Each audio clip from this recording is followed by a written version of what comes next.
Nitai Gaura Haribo, Haribo, Haribo, Nitai Gaura Haribo.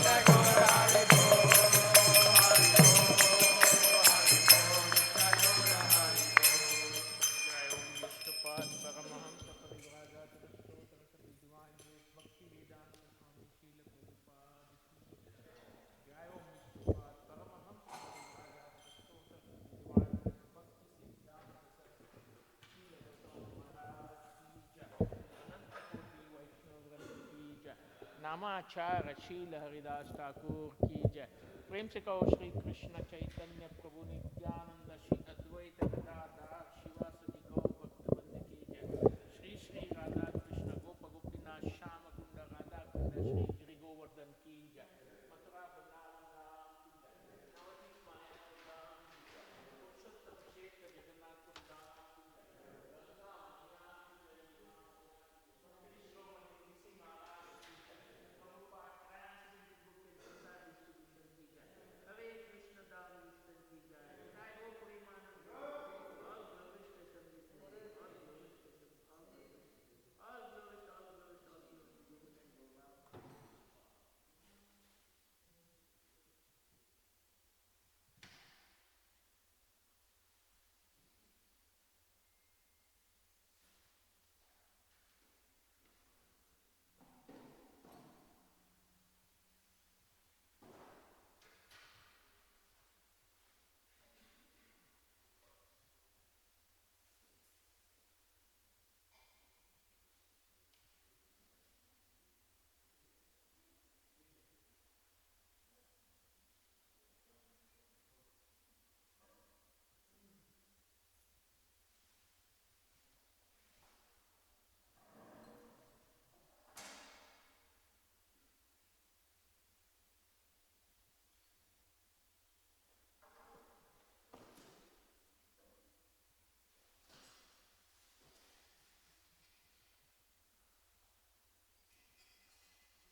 Jaya Radha Madhava Kunja Bihari.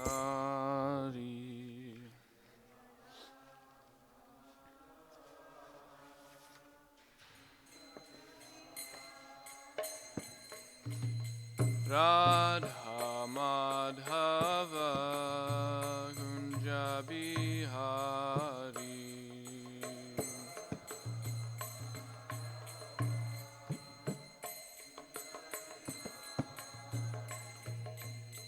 Gopi Janavalabha Girivaradari.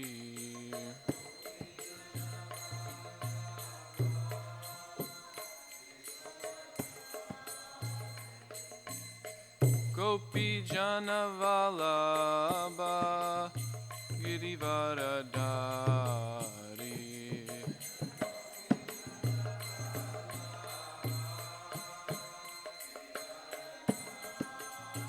Yashoda Nandana Braja Janaranjana.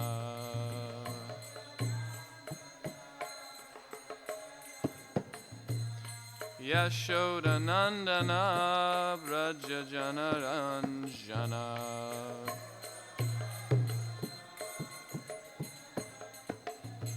Yamunatira Vanachari.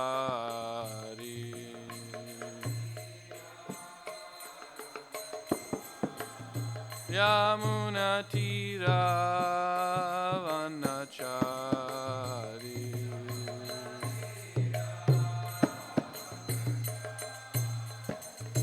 Jaya Radha Madhava Kunja Bihari.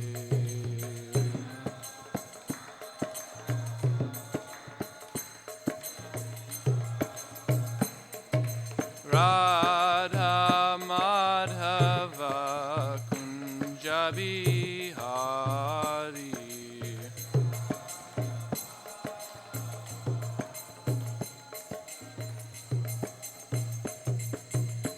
Gopi Janavalabha Girivardhari.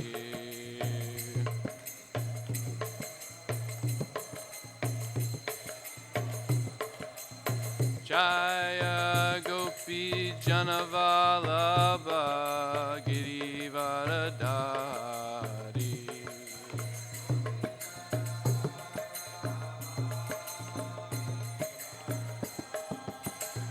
Yashoda Nandana Vraja Janaranjana.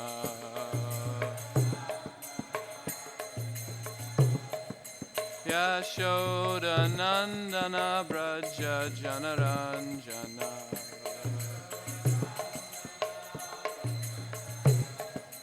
Yamunatira Vanachari.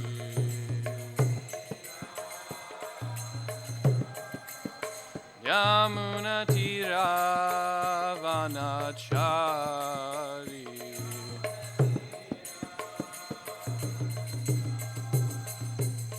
Jaya Radha Madhava Kunja Bihari.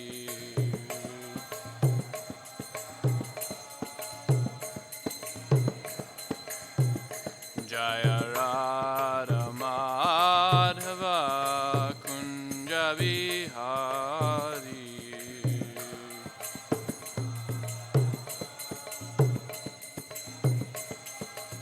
Jaya Radha Madhava Kunja Bihari.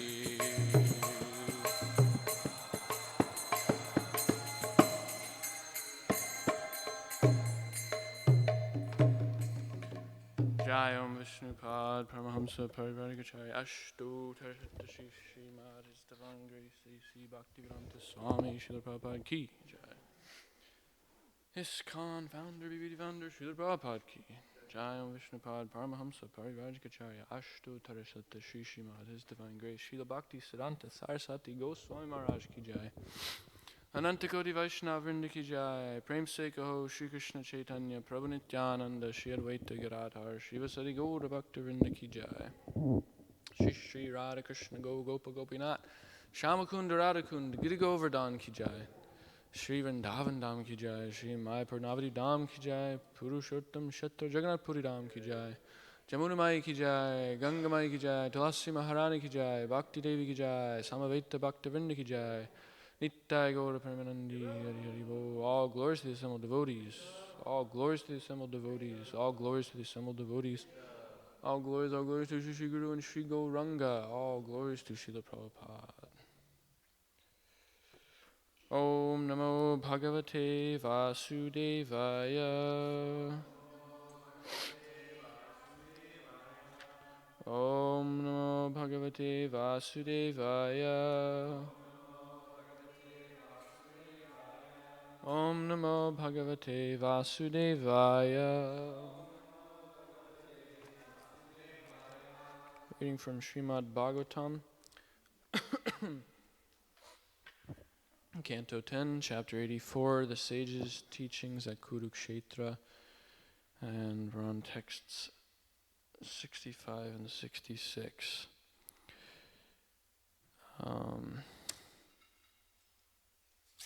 Oops. I guess we'll chant the Sanskrit first.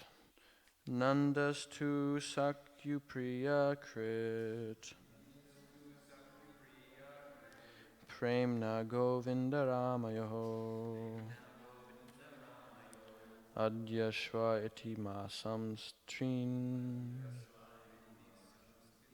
Yadhubhir manito vasat. Nandastu Sakyu Krit. Premna Govinda Ramayo. Adyashva iti masam strin. Yadubir manito vasat. Nandastu Sakyu Krit.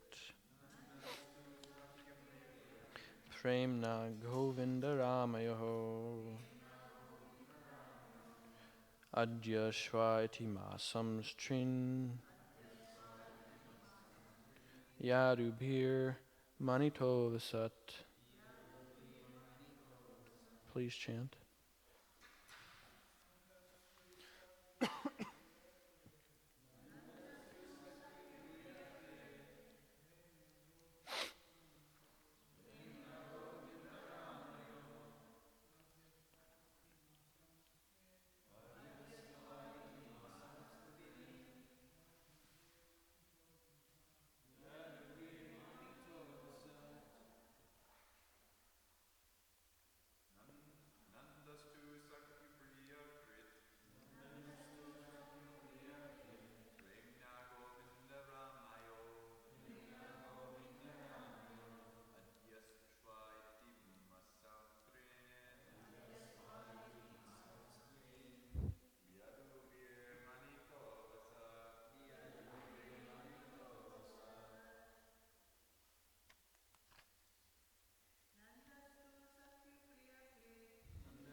Okay.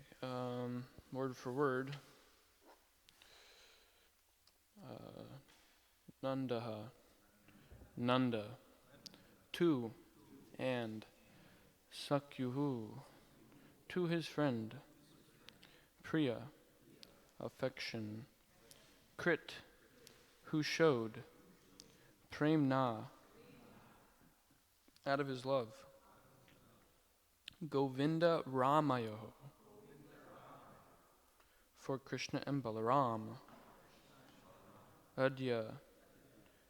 I will go later today. Shwaha. I will go tomorrow. Iti. Thus saying. Masan. Months. Trin. 3. Yadubihi. By the Yadus. Manitaha. Honored. Avasat. He remained. So we'll read text 65 and then text 66. So first text 65 translation.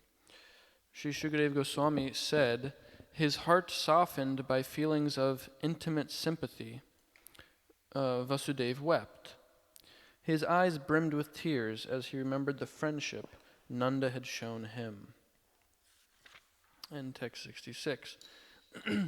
And on his part, Nanda was also full of affection for his friend Vasudeva.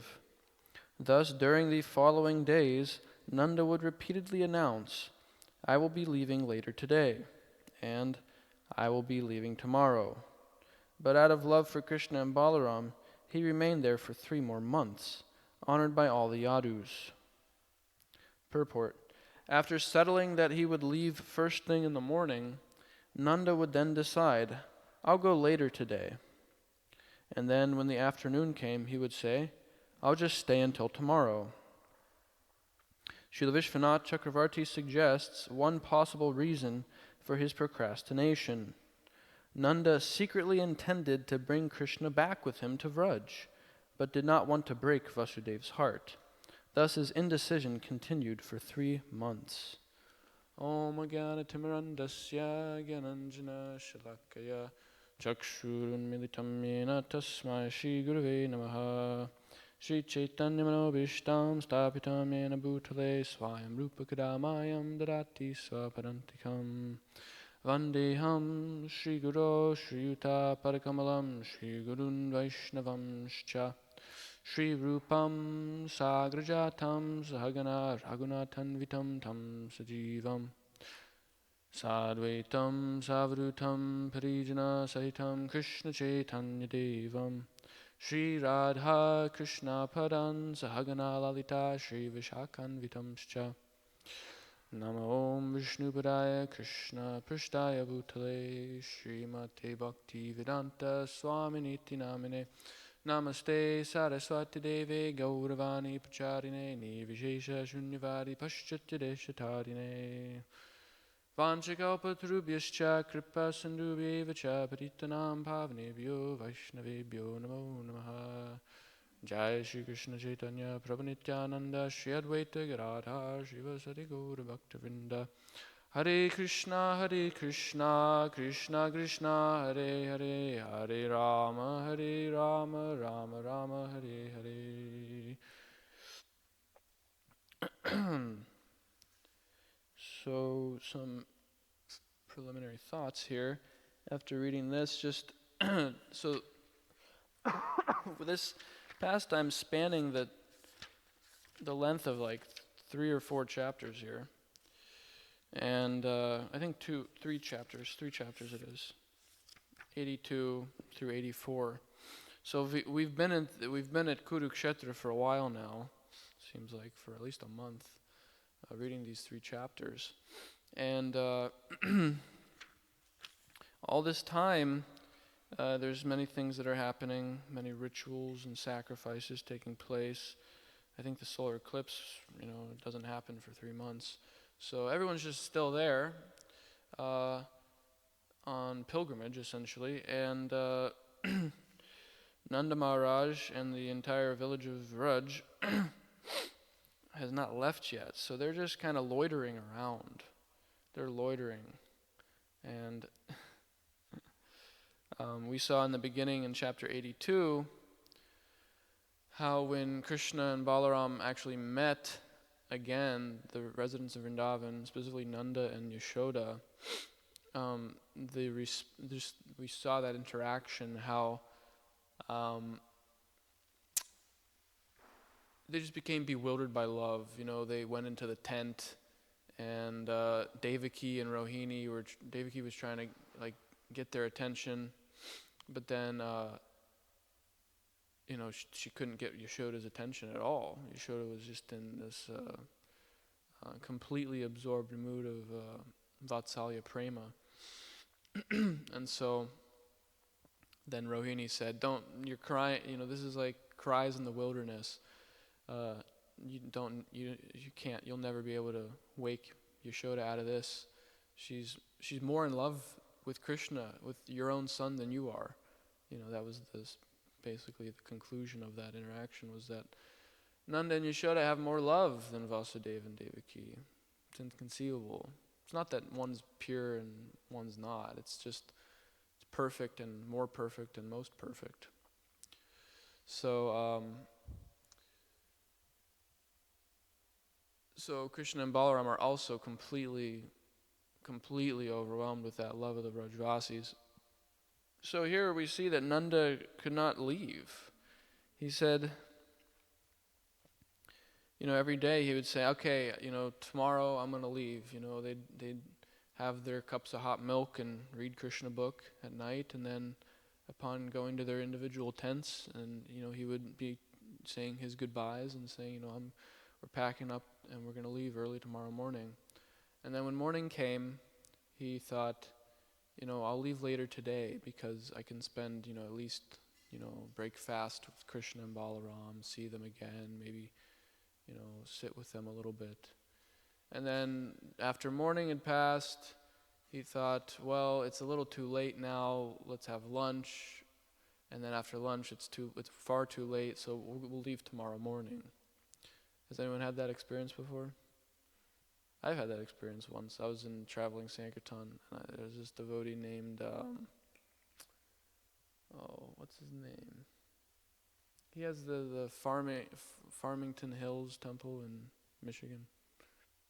Yugala Kishore Prabhu, disciple of Radhanath Maharaj. Anyways, he's a really sweet devotee. And he served us such nice prasadam. It was unbelievable. Kaftas and puris and, what was it called? Not Karela, but the okra sabji. And just day after day, he would be serving us. We'd be doing books. And then it was time for us to leave. But we thought, okay, we'll spend a day with him. And he fed us so much that we couldn't leave. We had to take a nap. Because the way he fed us was with such love. He had all of us. We're neophytes compared to him. Extreme neophytes.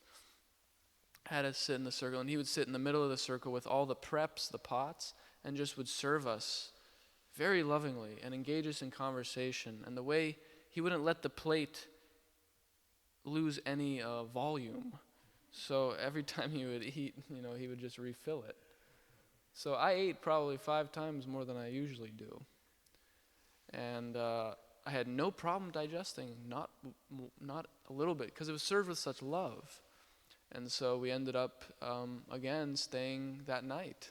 We took a long nap during the afternoon, woke up, it was night, so we said, well, we can't leave. And then he fed us again, so we slept in. So then we thought, well, we'll have Mangal Arati, we'll have the morning program here instead of, a rushed kind of halfway Mangal Arati in the morning program in the van. So then we did, but then the breakfast came, and it was again similar thing, dosas and sambar and and it was so served with love. Finally, we made our way out of there. I don't know how,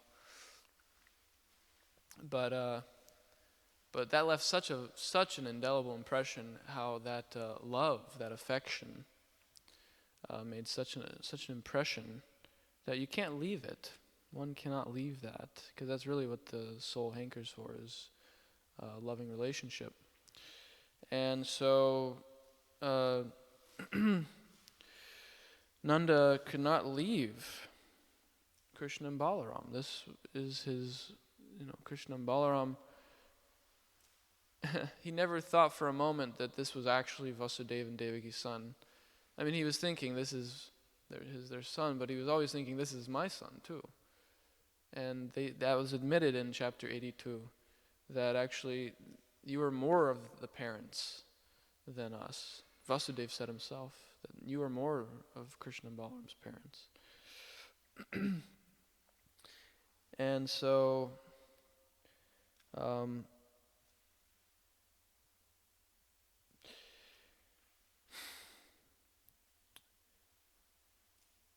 how can you don't want to leave something that you love, right? Something we don't love, we don't care. But something you like, or love, what to speak of love, you don't want to leave that thing. And so I heard Dhanardhar Swami say something nice. Well, it's in one of his japa books, about how, how can you want, sometimes we chant our japa and we think, let me finish my rounds. That phrase comes as a thought in the mind. I need to finish my rounds. And he was commenting as a reflection in his own japa journal that how can you want something to end how can you love something that you want to end? There's a contradiction. That means there wasn't that relationship of love, of bhakti, love and devotion towards the holy name, towards Krishna. So the devotion has not yet matured yet. It's not fully realized, that relationship with Krishna. I think of that sometimes when I chant. I'm thinking, let me just finish this. Let me get out of the temple. Let me get out of book distribution. What am I rushing to go do? Sleep and eat? Just be an animal? I mean, what am I really? That's miserable too. So what am I really rushing to go do? But this is our conditioning, that we don't have this love for Krishna yet. So I'd like to talk a little bit about how to develop that love for Krishna. One thing here that we see in today's and tomorrow's verse is the fear of imminent separation. Nanda and the Vrajvasis do not want to be separated from Krishna. Sneak preview to tomorrow's purport, Vishwanath's commentary. Nanda tells Krishna, "My dear son, for one drop of perspiration from your divine face, I am ready to give up countless lives. Let us now leave for Vraj. I cannot spend any more time here." So then he approaches Vasudeva and Ugrasen and pleads with them. So he doesn't want to be separated from Krishna because, that's very painful. Of course, spiritually it's very ecstatic. It's the highest ecstasy. So what's the difference? We're separated from Krishna right now, right? In our conditioned consciousness. And the Vrajvasis, when Krishna's in Mathura or Dwarka, they're separated from Krishna. So what's the difference? There's a gulf of difference. What was it? Well, there's affection for Krishna. That's the difference. That's the difference. Is when there's affection, one feels a separation. When there's not affection, there's forgetfulness of Krishna. So it's not ecstatic. It's just you're suffering. But for them, it's actually ecstatic. In the 4th chapter of Adi Leela, there's an interesting verse where it's said that the separation, this viraha bhav, is actually higher than meeting with Krishna. It's said that, I think it's Srimati Radharani speaking, that she says something like, when I'm with Krishna, I only see Krishna where he is. But when I'm not with Krishna, when I'm separated from Krishna, I see him everywhere. I see him in the tree, I see him in the sky, I see him in the ground, I see his face everywhere. You can't, so that separation actually increases the ecstasy. So we shouldn't think that, hey, I'm separated from Krishna, I'm an ecstatic devotee. Unless, you're actually advanced. But I'm speaking about those who are, identifying with the category of conditioned soul. And that conditioned soul status means that our separation means forgetfulness of Krishna, which is not the same. So who's the mic runner? Who's got the mic? Okay, be prepared to walk it around to people, because I want this to be a little more interactive today. So what causes separation to actually be sweet? I already said it. I just want to, what did I say? Anyone? Yeah, affection, attraction, a relationship, right? And that relationship is had by what? In general, do you feel separation from someone that you don't know? Oh, no. Familiarity is like sharing an experience with them. Sharing an experience. Marcus said sharing an experience with them. That's nice. That's very nice. Very good. So there's 2 terms. One's called vipralamba, that means separation, and the other one is called sambhog, that is called meeting. So one cannot really experience transcendental separation. I should say vipralamba means transcendental separation. Separation could also mean just the conditioned souls who are in Mahamaya. That's not transcendental, that's Mahamaya. But Vipralamba, we're talking about a transcendental ecstasy of separation. So those two of Sambhog and Vipralamba are both transcendental. Sambhog means meeting with Krishna. So one has to have that Sambhog before they can experience the higher thing of transcendental separation. Is everyone following? Is this kind of making sense so far? Okay.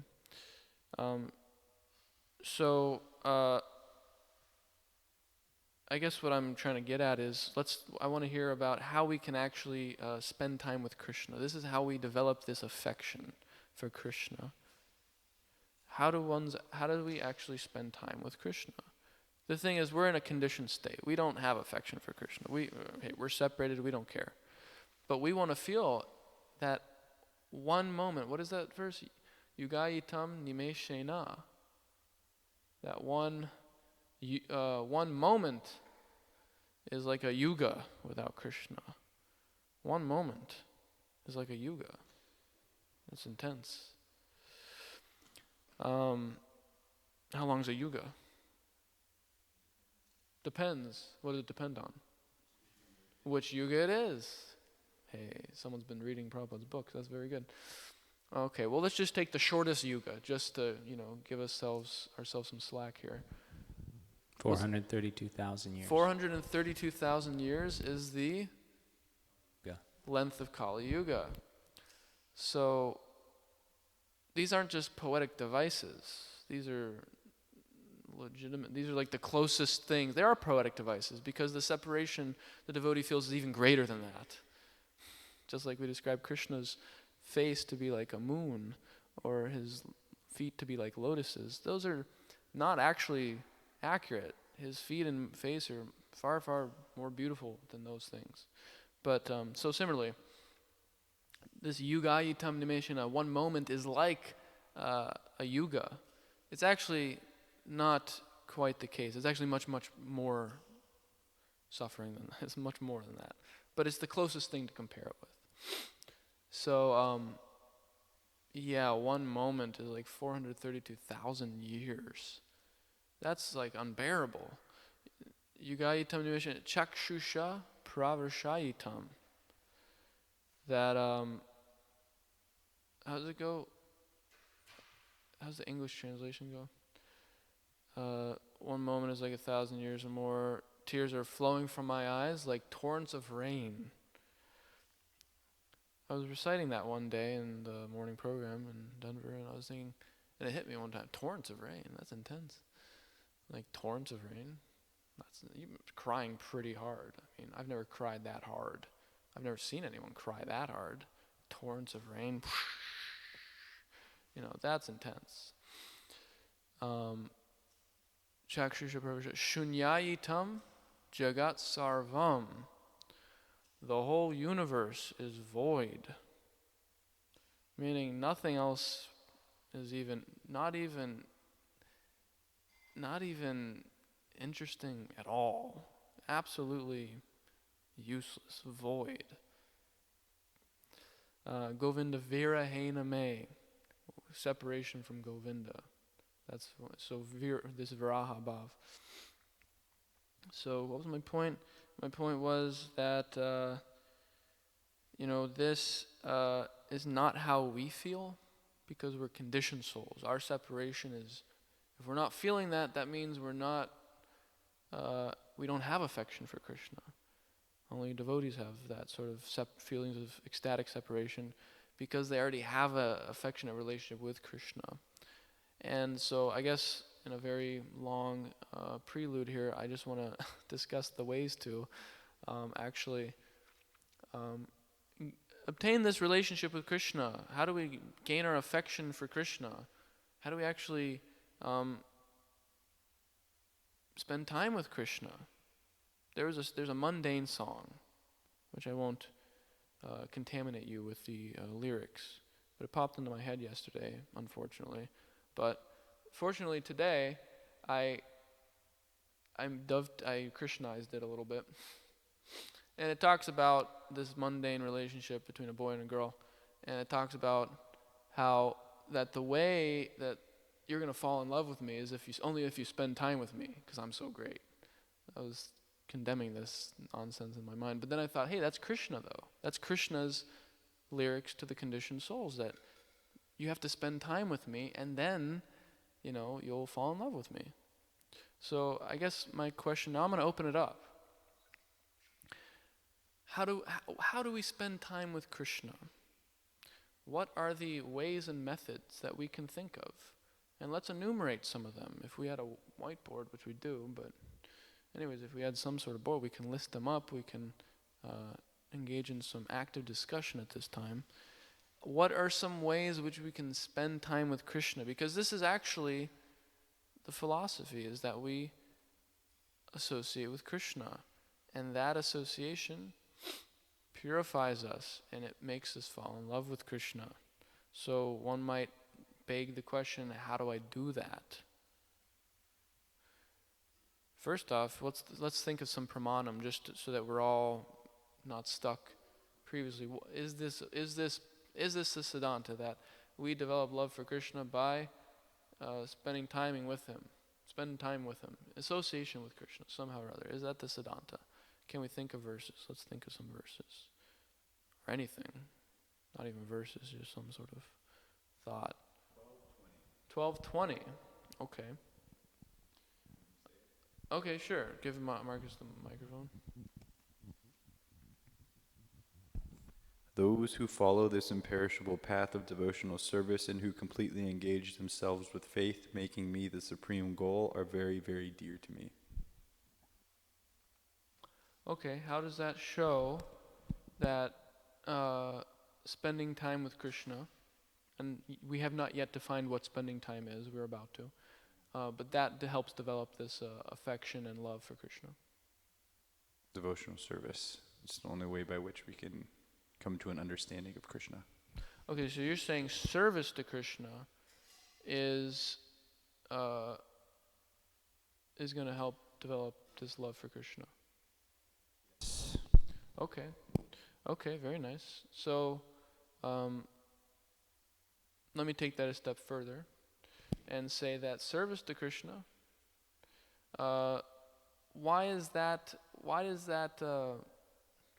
see, the thing is, what's the difference between devotional service and anything else? For instance, Prabhupada says in many ways that, the materialists are building big skyscrapers and we're also building temples. What's the difference? The temples are in direct service to Krishna, therefore it's transcendental. It doesn't, we're not caught with, if we're doing the... Sure. The result is the result is different. Yeah, if we're doing... But one's consciousness still might be the same. No, I know. If our consciousness is not thinking, if we're attached to the fruits of that labor, then it's not transcendental, then it's mundane. But if we're doing it for the satisfaction of Krishna, then it becomes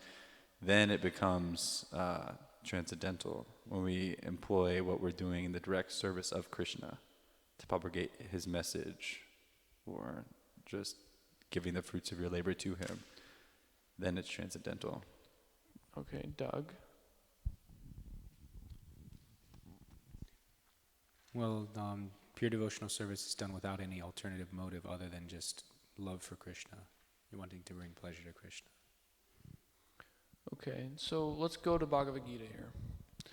Why is Krishna telling Arjuna to fight? That was one argument. But for Krishna, Mother Kalpataru says, for Krishna. In what consciousness should Arjuna fight? Unattached. Okay, unattached to the outcome. Okay. Remembering Krishna, Sarvabhauma Prabhu, with the gold medal here. Yeah, so remembering Krishna, that's how Arjuna is supposed to fight. Tasmat sarveshu kaleshu mama nusmara yujyacha. 8:7, or is that 8:6? 8:7, I think, of Bhagavad Gita. Krishna tells Arjuna, first off, there's a little string of verses here in the 8th chapter. Krishna tells Arjuna that if you think of me at the time of death, you'll attain me for sure. You'll go back to me if you think of me at the time of death. He says, actually, whatever you think of at the time of death is what you'll attain. Whatever your consciousness is, that's what you get at the time of death. Yam yam vapi smaran bhavam tyajatyante kalevaram. So this is 8.5, 8.6, and now 8.7. So then Krishna says, therefore you should think of me. Shri Shri Radha Nilamadhava Ki Jai. Therefore you should think of me. So Arjuna, the whole first few chapters, he's thinking, I can't do that. If I'm fighting, that's not devotional service. That's not transcendental. That's not renunciation. That's not detached. That's materialistic. Krishna's saying, no, do your duty and think of me. Mama nusmara yudhya cha. Remember me and fight. At all times. Tasmat sarveshu. At all times, Krishna says.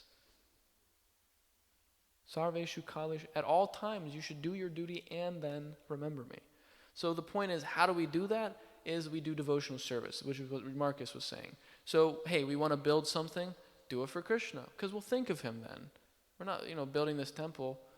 We might think of all sorts of things about the marble, about the prices, about this and that. But that's all on the foundation of this is for Krishna. Krishna is going to be living here. This is for Prabhupada. Prabhupada was a devotee of Krishna. This is for my Guru Maharaj. He was a devotee of Krishna. Right? So, Krishnizing, thinking of Krishna.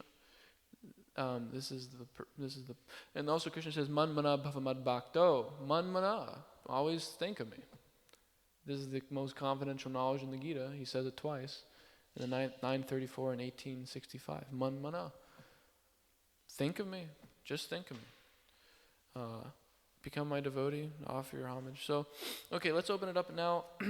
I think we've concluded that spending time means, again, Krishnizing our life, bringing Krishna into the picture of our lives. That will help us think of him. That will help us develop love for him, because Krishna is all attractive. That's what Krishna means. So, hey, if you put something attractive, if you put a magnet next to some iron, boom, the iron goes to the magnet, right? So all we got to do is come in contact with Krishna. What does yoga mean? Yoga means to connect, right? Connect. So bhakti yoga. We need to make that connection to Krishna. So my question to you all is, how are we supposed to make that connection? Let's enumerate some of the ways, please. Sarvabhauma Prabhu.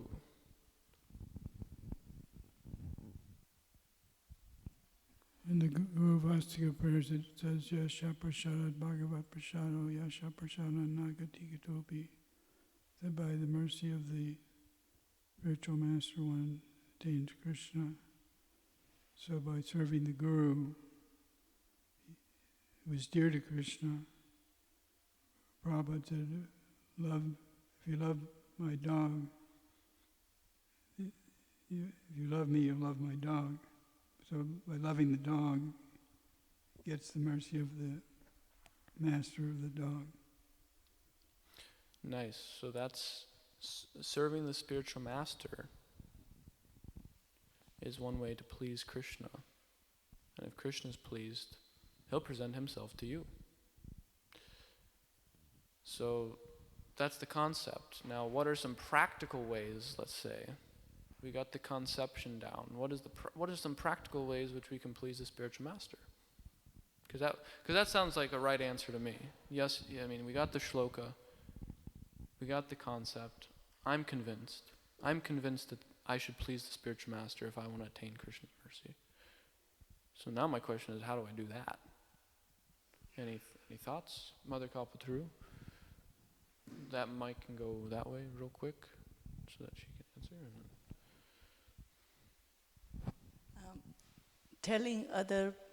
Telling others about Krishna, glorifying Krishna to others. Okay, preaching, essentially. How does that please the spiritual master?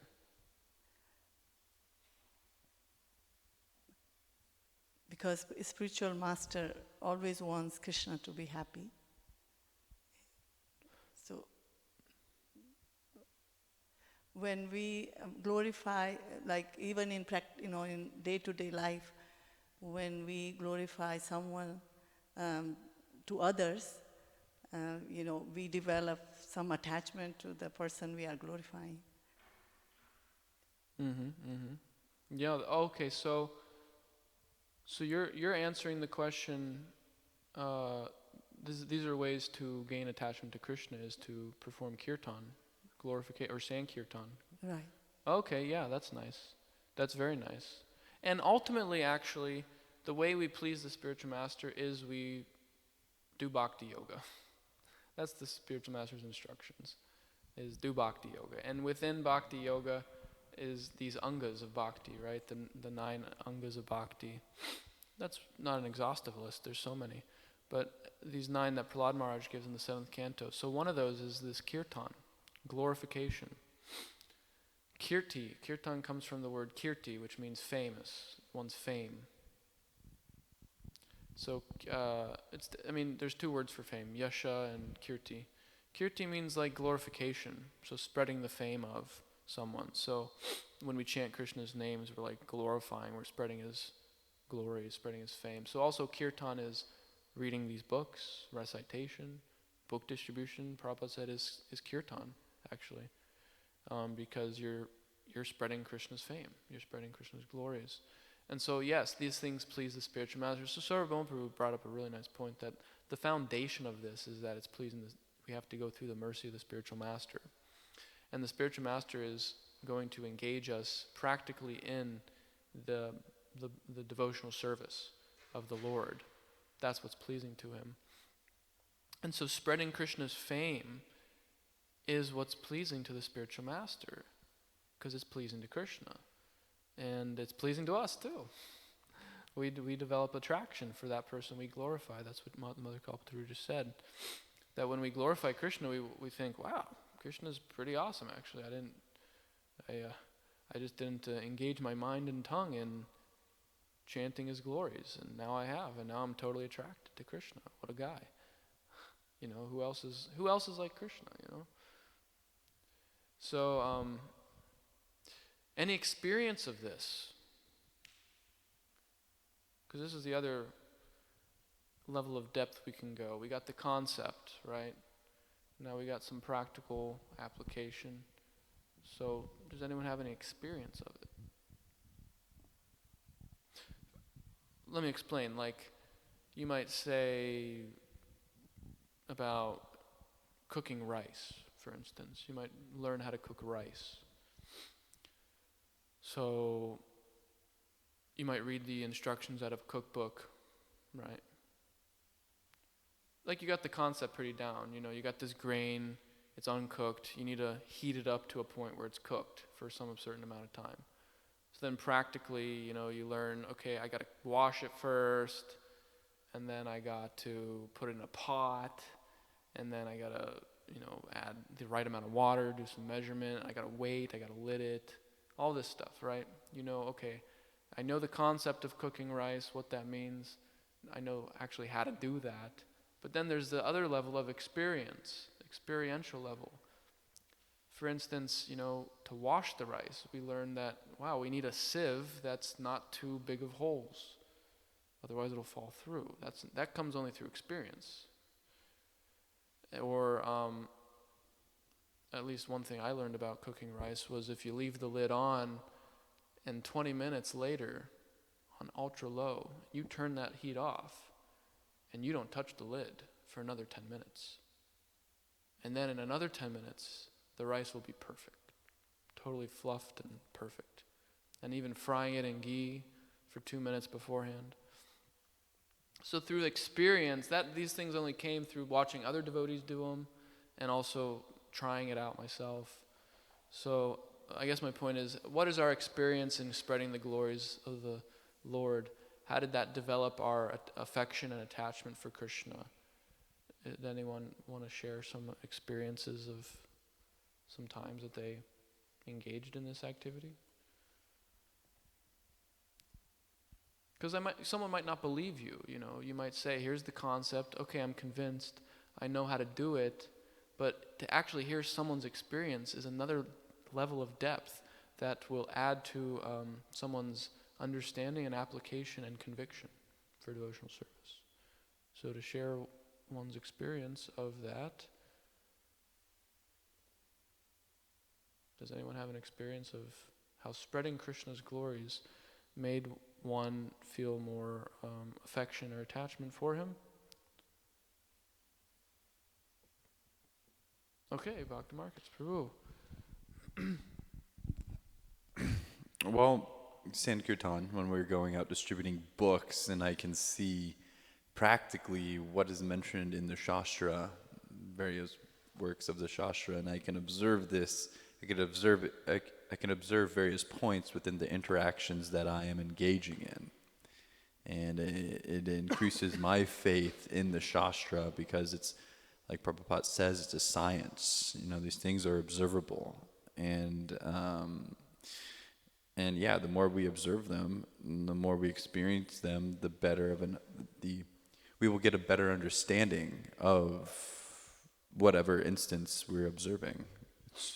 Okay, nice. So your faith in the validity of Shastra has increased, which kind of also translates to your faith in Krishna, because, hey, Krishna is speaking Bhagavad Gita, all the Shrutis emanate from him, so you must think, wow, hey, I tried to do some kirtan, I tried to follow the order of the spiritual master, spread Krishna's glories, and from that, my faith in the Shastra has been increased.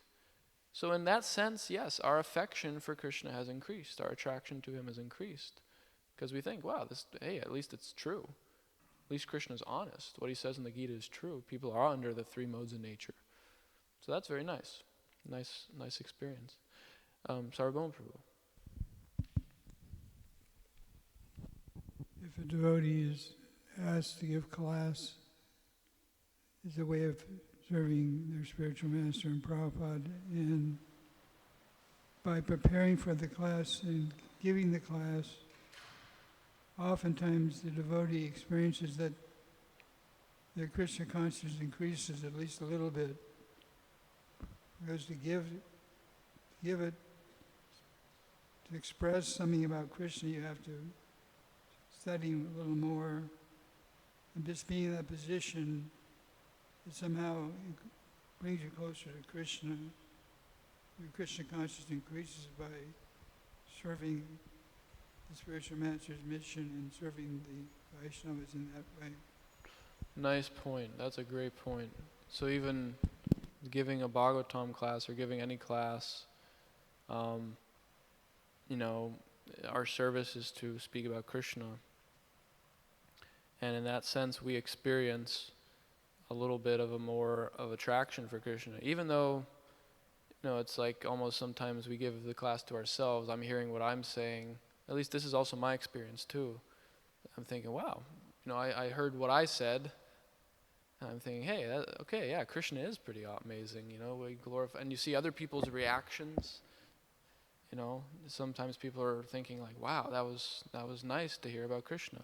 So it increases our relationship with Krishna, our attraction that this is the real thing. I'll say one more experience is one time I was going door to door, and we knocked on this apartment, and this one lady came, and she looked totally miserable, completely.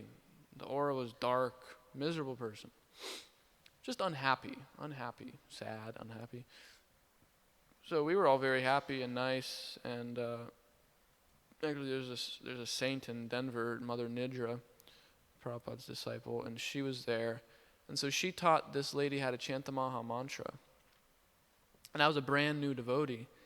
And I remember it very, very clearly that when this lady chanted the Maha Mantra for the first time, everything changed. Her whole aura changed. Her face, it was like a photograph. You know, you can increase the brightness on a photograph.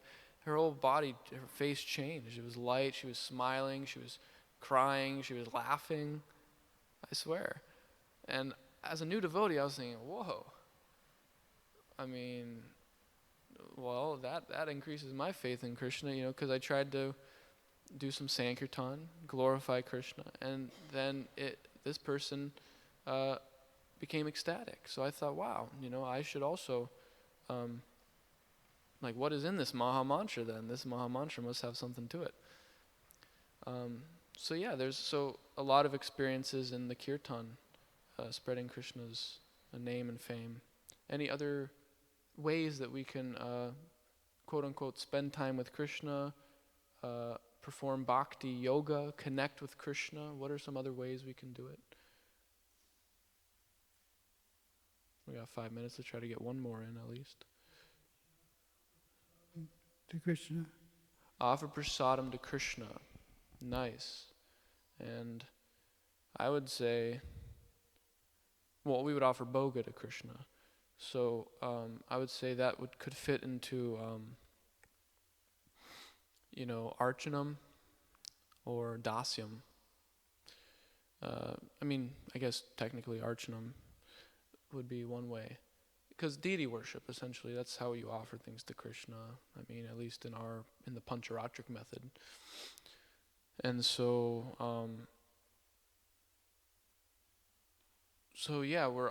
offering items. That's actually the definition of archanam given by Rupa Goswami, is the offering of articles to the deity.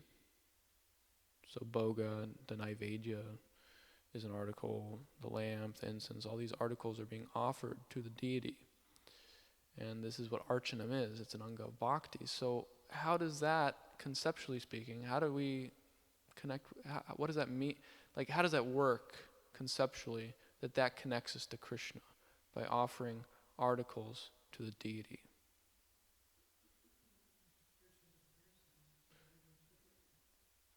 Krishna is a person, and what was the last part, Prabhu? He reciprocates? Okay, nice.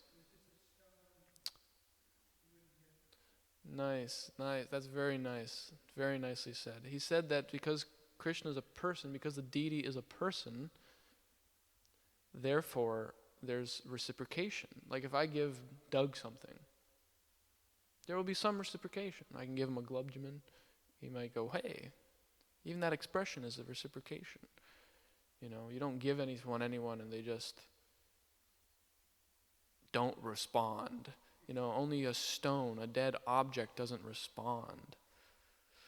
So, yeah, the deity reciprocates. And so this is a really nice point. And I think the concept is that the deity is non-different than Krishna. This deity form is Krishna himself in person. The philosophy behind that is that Krishna is omnipotent, right? He can do anything he wants.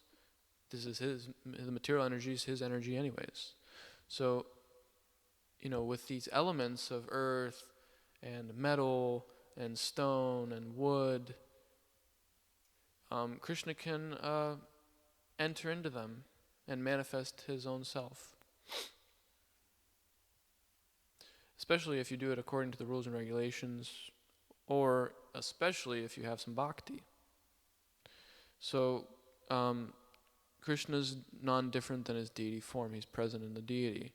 So that's kind of the bottom line there, is that's what makes the whole thing work. If you don't think that Krishna and the deity are non-different, then it just doesn't work.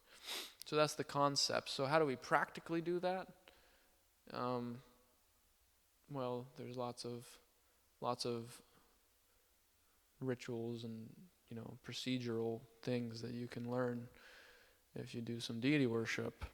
It's really sweet though. It's very clean, right? It has to be clean. That's punctual.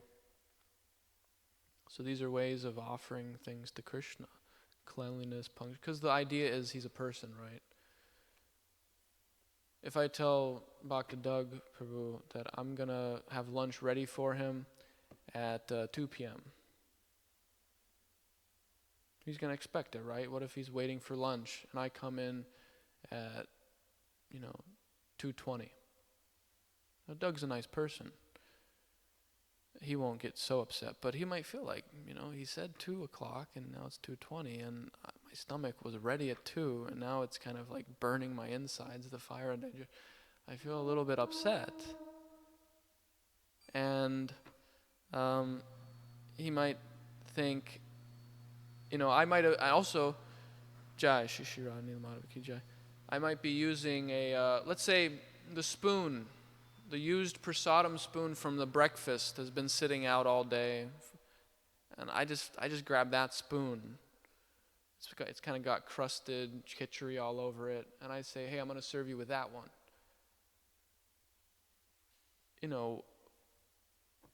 What would he think? He might think, that spoon's a little dirty. It's been sitting out all day. Now I got old remnants mixed with this new stuff. Like, I'll eat it because, I'm supposed to be detached, but, it's just getting worse and worse here. And let's say I burn the kitchen. Let's say I burn the lunch. Everything's burnt. So it's like unpalatable. You can't even eat it. So he might say, that all these things are wrong, but I might walk away thinking, hey, I offered it. I offered it to Doug. I cooked him lunch. I served the Vaishnav. I get some punya. I get some piety for that one. So we have the concept down, but then practically, how do we do it? The deity is a person, so we have to make it nice for Krishna. We have to make these offerings of bhoga nice to him. I'm not trying to get on anyone's case. I have no idea. I'm not involved in the deity worshiper, but this was an example of the archanam. So yeah, we have to make it nice. Get the best incense. The best. In India, most of the incense is actually, what they use? They use the used motor oil from cars. Because incense, you need some sort of oils, some sort of oil basically. So a lot of the incense, the cheapy stuff you buy at Loy Bazaar, it's all it's used motor oil. Used motor oil. I did not make this up. This was the experts from our deity worship ministry in Mayapur who expressed this sentiment and did the research, did the science. And so now they make their own incense in Mayapur. So point is hey, that's not very nice. Krishna's omniscient too. Maybe you can get away with it offering it to Doug. Doug's like, yeah, that smells good. It's like the chemicals are burning his lungs, but Krishna knows. He's omniscient. He knows what the quality is. And he also knows, hey, did you go the extra mile to get the nice stuff? Or did you get the cheap stuff for me? Are we using the excuse, it's all about the love and devotion, Prabhu. Krishna doesn't care about the offering. He didn't accept Duryodhana's offering because Duryodhana didn't have any love and devotion. But he accepted Vidura's banana peels because he had love and devotion. So we're not in this line of, offering Krishna the most opulent thing. We're in the line of Vidura. We're offering the love and devotion, the bhakti. And I hear devotees say this, I swear to God. And it's incorrect. It's not a proper mood. It's not archanam. It's not actually going to please the spiritual master. So we understand the concept. We want to make offerings to Krishna. But then practically, how do we do it? We try to treat him like a person. And so everything that takes place is, hey, we want to make it the most clean, the most flavorful, the highest quality, the most punctual. Nice mood. This is also something. Krishna doesn't want to see his devotees unhappy. It's an offense. Krishna is such a person that he thinks it's kind of displeasing. Like if you're in a kind of a good mood, you're in a happy mood, and then someone comes to you and they're just miserable, don't you feel a little bit like, man, they're really kind of bringing the energy down? Krishna feels that way. He feels like, wow, what's wrong? He feels such concern and compassion for his parts and parcels. He's thinking, what's wrong? Now I have to tend to that. So, in general, the devotees try not to, and there's pramadam for that in the 10th chapter of the Bhagavatam, first canto, where the ladies of Hastinapur were crying upon Krishna's departure. But they thought that these tears would bring an inauspiciousness upon the departure of Krishna. that tears would bring an inauspicious mood, one of grief, and that would be an inauspicious thing, which would could bring inauspicious results for Krishna's journey. They wanted Krishna to get back to Dwarka safe and sound.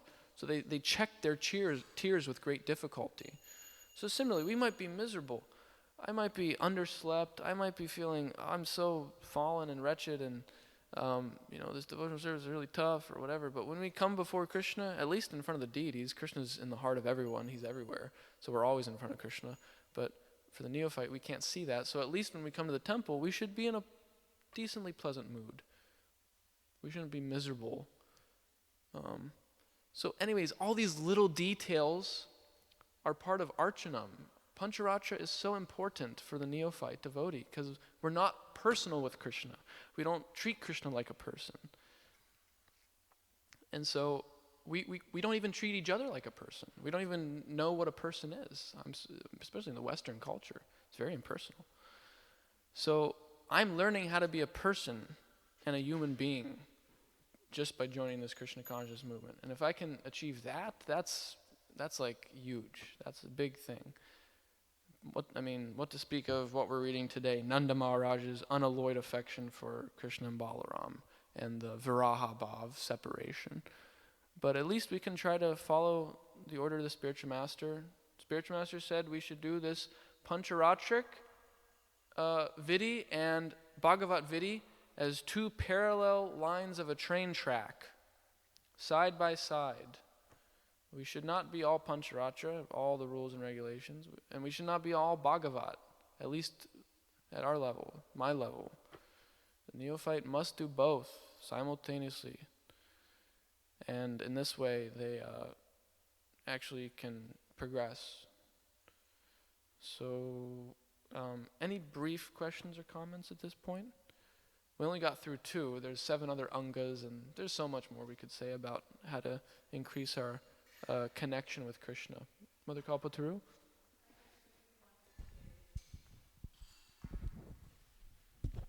Another way we can increase our love for Krishna is to associate with person who has love for Krishna.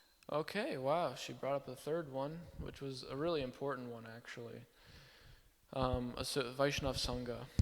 Yeah, this is conceptually how that works is that we are who we associate with. We are who our friends are.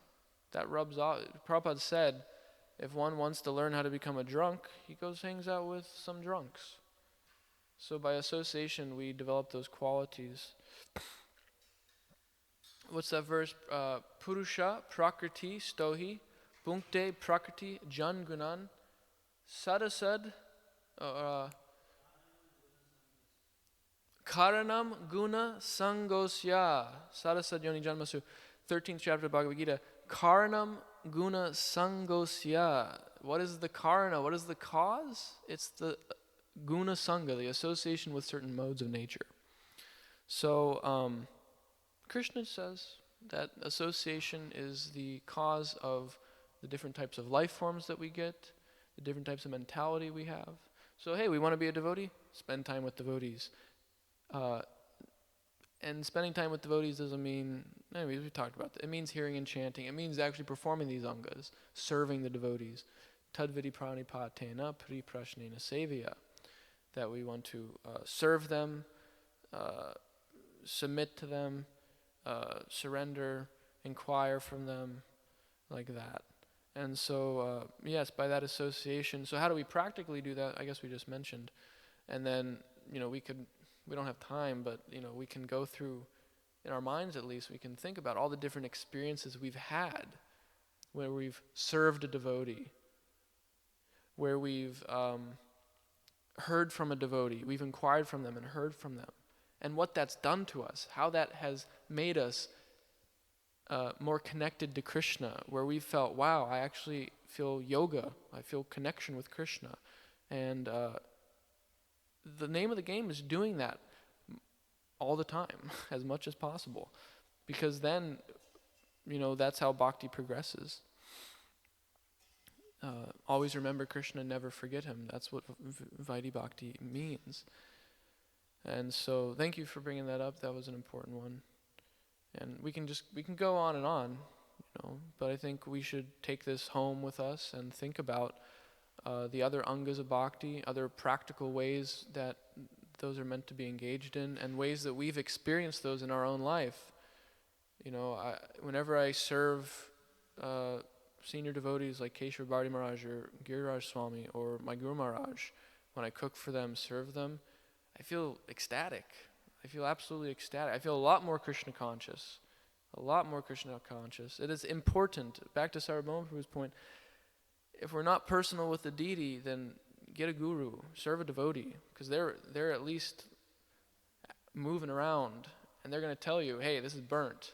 The deity might not tell you if you're not qualified. He might if you're qualified, but the devotees are the mercy incarnations of Krishna.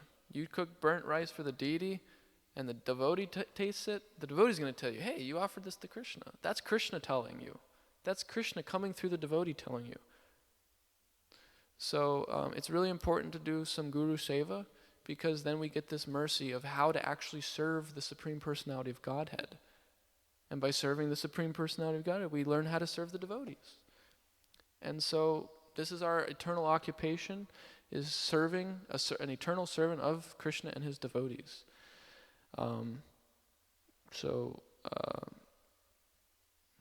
Anyways, we should probably end. We could, like I said, we can just keep going on and on talking about the next one and so on. But thank you all very much. Srimad Bhagavatam ki jai, Srila Prabhupada ki jai. Gaura Premanandi Hari Hari Bol.